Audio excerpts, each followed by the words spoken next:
Here we are on Shattered Temple with me, GomJabbar, versus the zerg Coolstorybro. This is a diamond zerg. And let's speed up a little bit through this opening. He's just asking me about my name, which, if you don't know, is a reference to the book Dune, which is my favorite book of all time, and you should totally read it because it's going to change your life.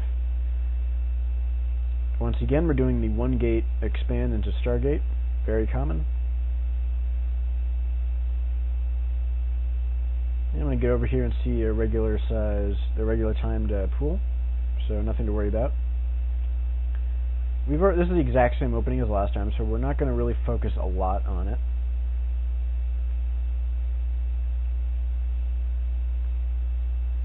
Getting all of our stuff out.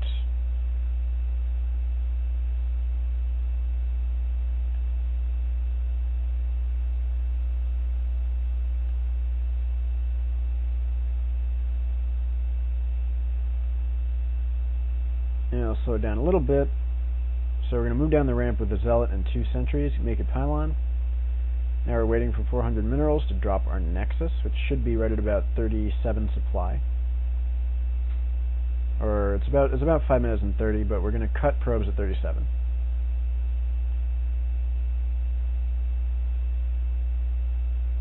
Or 36.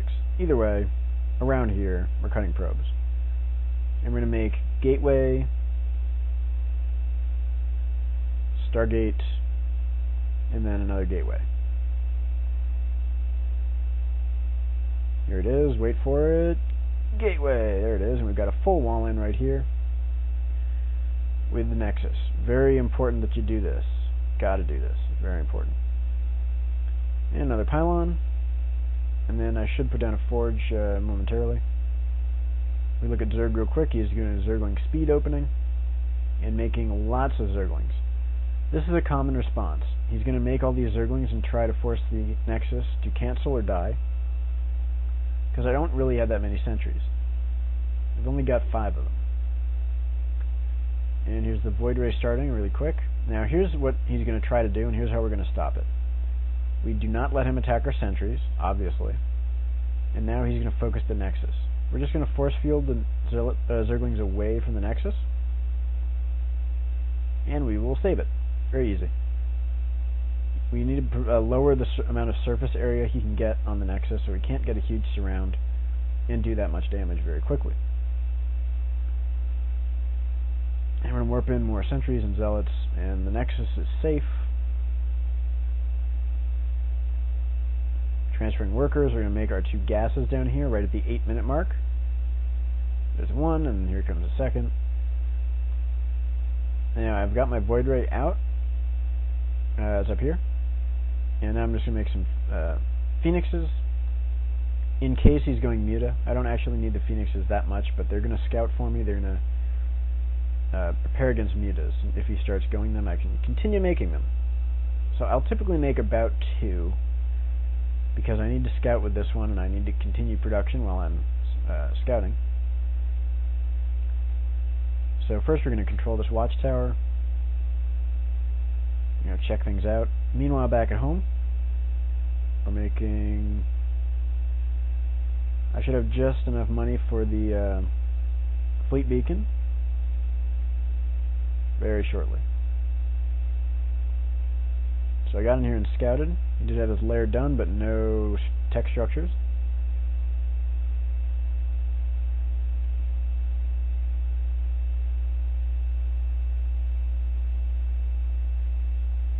There's the fleet beacon going down, pretty much as quickly as I can given the money.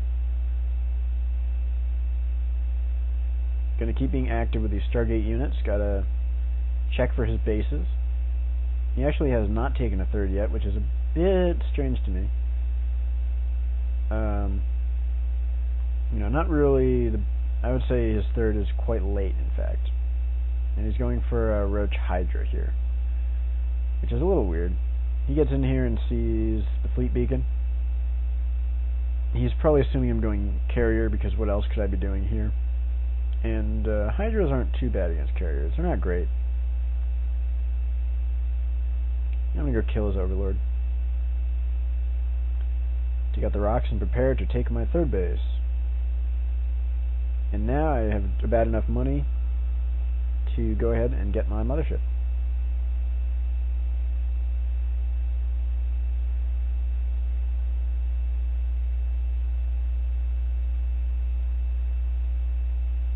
Still scouting out with this Phoenix. He has not put down any spore crawlers, but he does have a pretty good number of queens. So if things get crazy with the void rays, he can probably put a stop to it. Here's the mothership producing, and we're going to try and take our third base right now. Pretty much just like when we start our mothership, that's when we can be preparing to take our third. But it's okay to wait until the mothership is about done to take your third also. It's not that big a deal.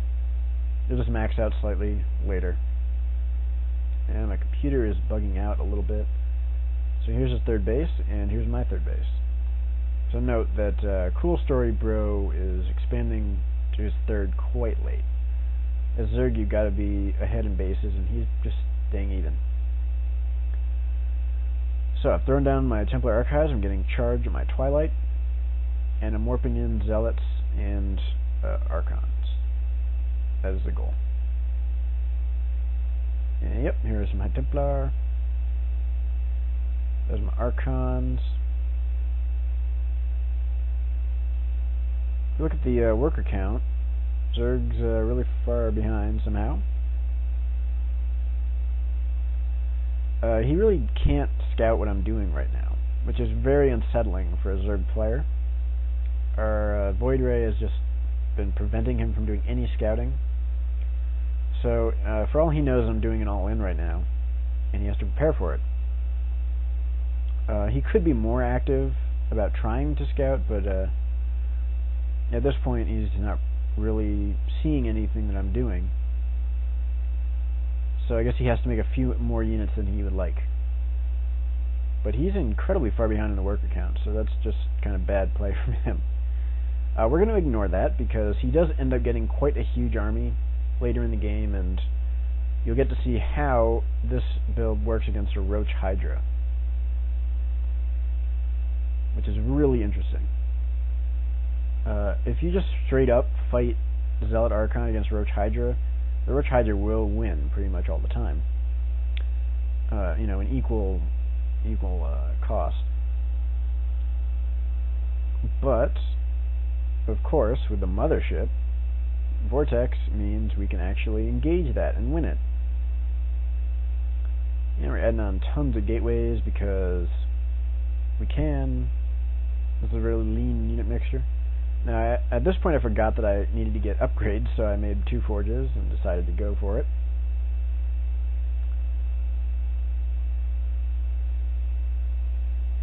Morphing in Archons and Zealots.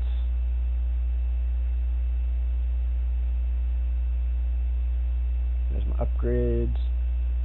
Zerg's going for roaches and hydras.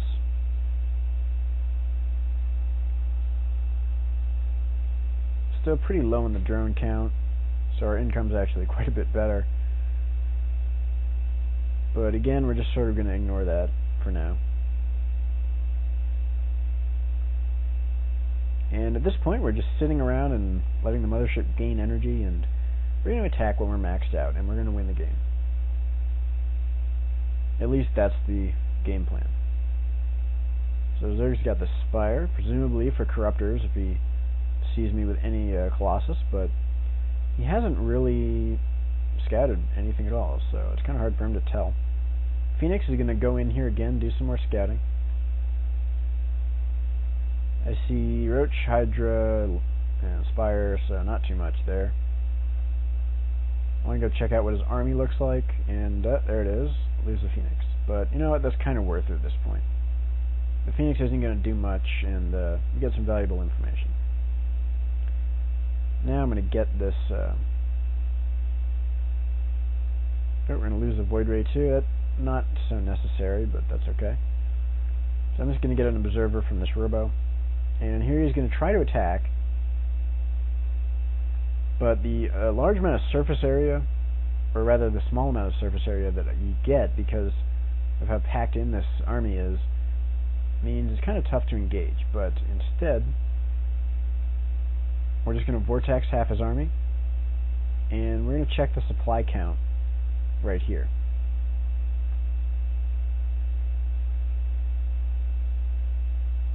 So vortex ends, the zealots are all tangled up with the roaches, and he just dropped about 20 supply. And now I'm just going to take out these rocks. Basically, in any engagement, as long as you can cast a vortex, you're going to win the battle. That's all there is to it with this build. We're going to make lots of Archons. Like, ideally, we're going to get sort of mass Archon, but, you know, you don't have enough gas to do that straight up. So you've got to kind of mix in the Zealots and then trade them off with Archons a little later. Just remax with Archons. So I'm taking my 4th base because I can. Here comes another battle. I'm not afraid of engaging whatsoever because I can cast a Vortex.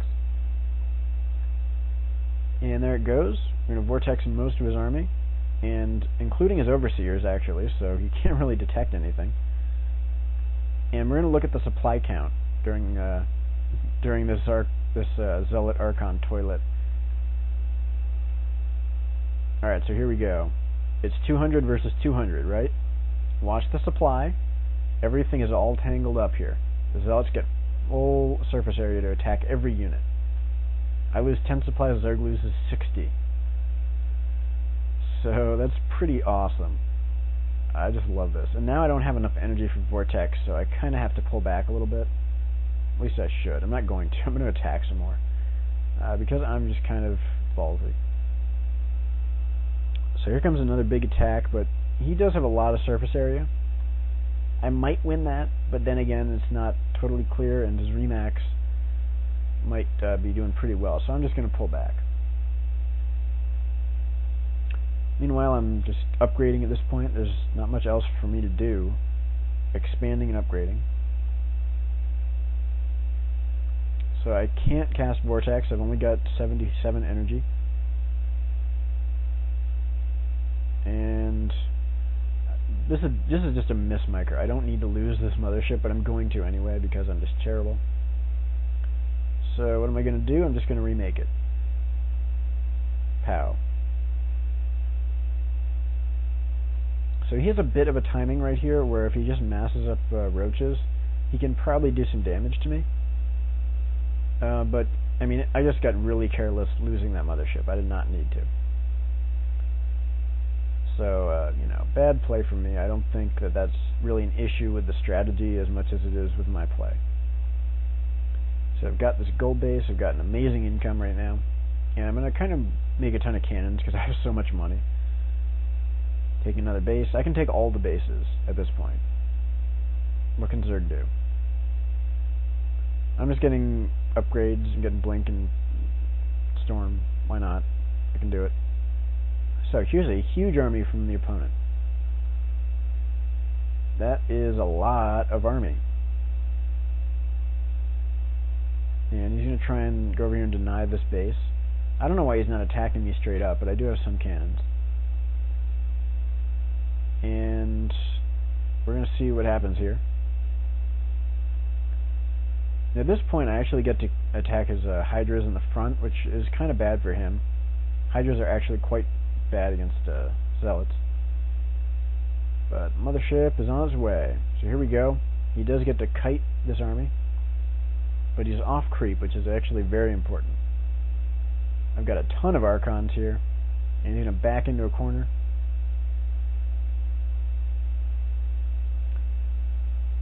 And the Archon Splash, when he's packed in like this, is actually pretty powerful. So we did lose about 50 supply there, and he's lost a bit more than that. So, I mean, if he were able to kite and he had a little, like, if he were battling up here and he could kite with that army, he would do much better. But he let himself kind of get packed into a corner. So that's pretty much why that army didn't quite win. And I'm going to keep expanding. The mothership is out. Yet again, I'm just waiting to get that energy up and make more Archons. Lots of Archons and a few more Zealots.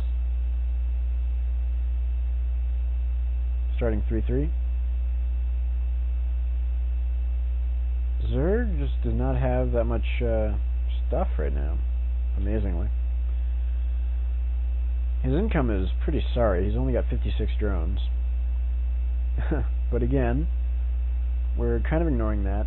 I mean, at this point it is a little important, but it's not that important because I want to focus on what happens when you put roaches and hydras into a vortex with the Zealots and Archons. And what happens is the roaches and hydras, they die. Because Zealots and Archons are amazing. So here we go. M10 supply ahead. And yeah, he can kite with roaches pretty effectively against this type of army. So we're going to look at one final battle here. Here's like a pure roaches. I do a sort of a premature vortex. I don't really want to do a vortex right here. It's not a great vortex, but he's actually going to make the mistake of putting half his army in anyway. So here we go. We're going to check out what happens with this vortex. Everything is totally mixed up. The roaches don't have any volume. You have full surface area with your Zealots. The Archons are doing the maximum amount of splash they can against the units that are packed in there. Any flying units will actually get packed together so tightly that you will like two-shot all of them, which includes Broodlords. This build is amazing against Broodlords. He can get as many as he wants. He can get Infestors, doesn't matter. You vortex the Broodlords, you put Archons in there, the Broodlords are going to die. And you can see evidence of this in the game of Kiwikaki against, I think, Stefano. From, was it IPL or MLG? I think it was IPL. In any event, he did this strategy and we got like a really clutch kill against all of Stefano's Broodlords with a vortex. But anyway, now that I've won the game, he's trash talking me because he's a Zerg and that's what they do. So yeah, Zealot-Archon-Mothership. It's pretty amazing. And yeah, he's got a few Broodlords now. Whatever. I've got so many Archons, I can just walk up to him and kill them. When you have this many Archons, it's like Zerg can't really do anything. The game's over. So I should have said Coolstorybro in response to all this trash talk, but I did not, and that makes me sad.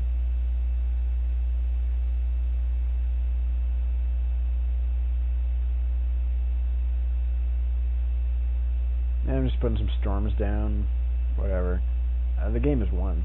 He has 36 supply.